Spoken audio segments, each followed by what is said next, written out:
former White House advisor Karl Rove ignored a subpoena ordering him to testify before Congress today. The committee says Rove broke the law. I mean, let's not forget who we're talking about. There's a guy who was one of the chief salesmen of the Iraq War.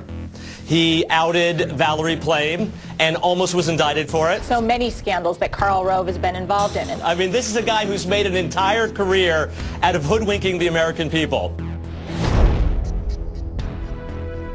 Former Alabama Governor Don Siegelman was a rare breed, a popular Democratic governor in a red state.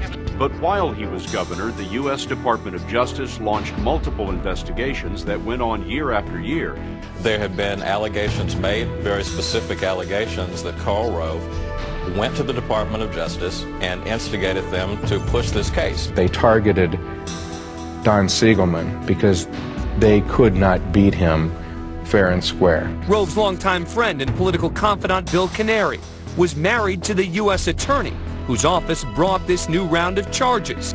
Now, a Republican lawyer from Alabama, Jill Simpson, has come forward to claim that the Siegelman prosecution was part of a 5-year secret campaign to ruin the governor. She had heard leading Alabama Republicans talk of Rove's involvement in the case. 52 former state attorneys general, Democrats and Republicans chimed in, demanding that Congress investigate. But to be clear, you did not contact the Justice Department about this case? I read about, I'm going to simply say what I've said before, which is I found out about Don Siegelman's investigation and indictment by reading about it in the newspaper. But that's not a denial.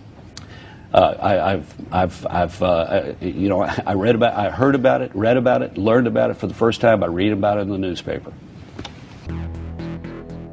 Let's don't waste any time. I think the House and Senate Judiciary Committee should subpoena Karl Rove and bring him before those committees, let him put his hand on the Bible and either tell the truth or lie under oath or plead the fifth. What I want him to do is go and swear in front of the United States Congress and swear what he is saying is true. Invocation of executive privilege by Rove in this matter really is, I think, ridiculous. He has no cloak of executive privilege here because no one's asking him about what he talked about, president or vice president. We want to ask him what he talked about the Department of Justice. No American citizen has the right to ignore a congressional subpoena.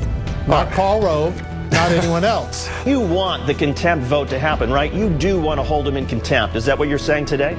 Absolutely, absolutely. And if he refuses to honor the subpoena, then the full House of Representatives must hold Mr. Rove in contempt of Congress. Anybody who scoffs at the law and has committed an offense that is punishable by jail time should be put in jail.